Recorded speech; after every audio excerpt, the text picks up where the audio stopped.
Bag ഞാൻ പിടിച്ചോളാം. ഇല്ല, ഞാൻ പിടിച്ചോളാം. വെറുതെ നടുവേനെ വെച്ചോണ്ട് ആ ചോര ഇറങ്ങുമ്പോ വണ്ടിയിൽ നടുവൊന്നും കളയല്ലേ സജു, ആവശ്യമുള്ളതാണ് നമുക്ക്. നെല്ലിയാമ്പത്തേക്ക് അവിടെ തന്നെ ഉള്ളതാണേ. ഇങ്ങോട്ട് വാ, നോക്കി കിടക്ക്, വഴുക്കലുണ്ട്. പിടി. വേണ്ട എന്തിനാ ഇത്? മൂന്നാൾക്ക് പിടിക്കേണ്ട വെയിറ്റ് ഒന്നുമില്ല. ഓടല്ലേ? പതുക്കെ പതുക്കെ പതുക്കെ. എന്താടാ നല്ല ഉറുമ്പുണ്ട് കേട്ടോ മക്കളെ. ചന്ദ്ര, എന്താ ചെണ്ടമേള കേട്ടു ശ്രീജ പറഞ്ഞ കേട്ടു? ആ അതാ മാമ അവിടെ വെള്ളടിച്ച് ഓരോന്നെന്ത്. ഞാൻ വീട്ടിലെത്താൻ കുറച്ച് വൈകി.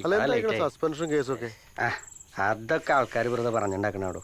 ആ അതന്നെ ഞാൻ ആലോചിച്ച്. മൂപ്പരൊരു പോലീസ് ഓഫീസർ അല്ലേ? സുരേഷിന്റെ വീട്ടിൽ എന്താ മാവ് വാങ്ങിയൊന്നുമില്ല? CCTV-ലൊക്കെ പെട്ടെന്ന് പറയുന്ന കേട്ടല്ലോ. CCTV അതൊക്കെ വെറും ഫോട്ടോഷോപ്പാണ്. നേരത്തെ വന്നോ? അതെ.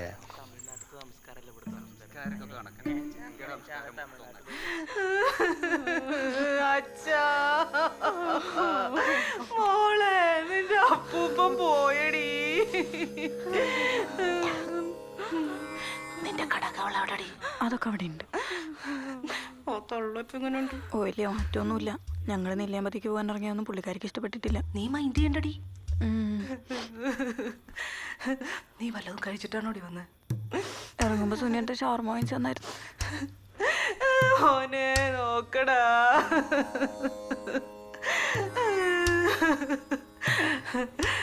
അടുപ്പിന്റെ അടിയില് ഇന്നലത്തെ പരിപ്പോടെ ഇരിക്കുന്നുണ്ട്. നീ ആ ചെക്കൻ എന്തെങ്കിലും എടുത്തു കൊടുക്ക്, ആരും കാണാട്ടോ. അച്ഛാ, ഞാനൊരു മനുഷ്യനെ കണ്ടിട്ടുണ്ട്. ആ കുളിക്കണ സ്ഥലത്ത് ഉണ്ടക്കണ്ണായിട്ടൊരു ചങ്ങായി ഉണ്ടായിരുന്നില്ലേ, നീ കണ്ടിരുന്നു? സലാമക്കല്ലേ? സലാമൻ എന്താ ഈ പറഞ്ഞിട്ട് വേണം എനിക്ക് മനസ്സിലാവാൻ.